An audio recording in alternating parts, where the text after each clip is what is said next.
Bismillahirrahmanirrahim. Assalamualaikum warahmatullahi wabarakatuh. Perkenalkan, nama saya Noven Effendi dengan NIM E1C023100025. Saya dari kelas 3A semester 3. Baik, pada video kali ini saya akan sedikit memaparkan apa sih yang saya pahami di dalam pembelajaran analisis kontrastif pembelajaran bahasa.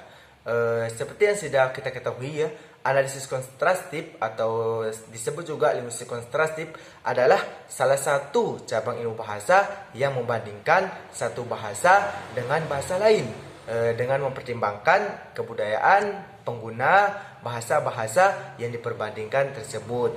Kemudian apa sih tujuan dari analisis kontrastif? Secara umum tujuannya adalah untuk menyajikan penjelasan objektif terkait perbedaan-perbedaan berdasarkan kaidah yang terdapat dalam kedua bahasa atau lebih yang diperbandingkan tersebut gitu.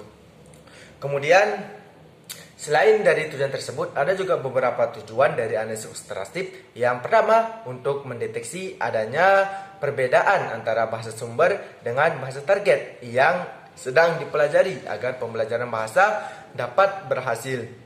Kemudian tujuan yang kedua, untuk memperbaiki kesalahan berbahasa peserta didik yang disebabkan oleh interferensi bahasa sumber.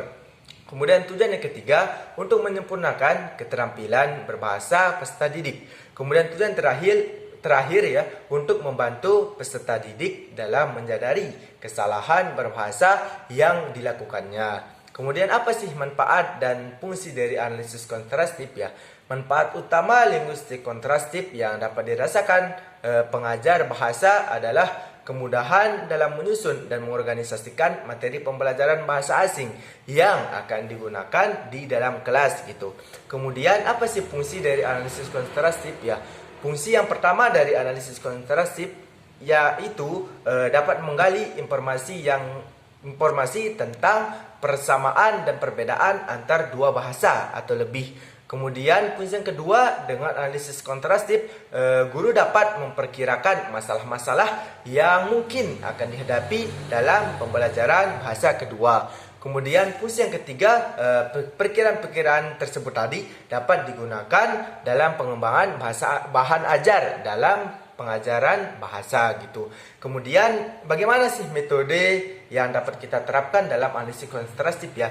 Di sini saya akan mengambil langkah-langkah menurut Tarigan gitu. Yang dimana langkah yang pertama yang ditawarkan oleh Tarigan yakni membandingkan struktur bahasa pertama dengan bahasa kedua. Kemudian langkah yang kedua yakni memprediksi kesulitan belajar dan kesalahan belajar. Kemudian langkah terakhir ya disebutkan oleh Tarigan, setelah kita memprediksi kesulitan belajar dan kesalahan belajar tadi, kemudian langkah selanjutnya yakni menyusun bahan pengajaran dan mempersiapkan cara-cara menyampaikan bahan ajar tersebut gitu.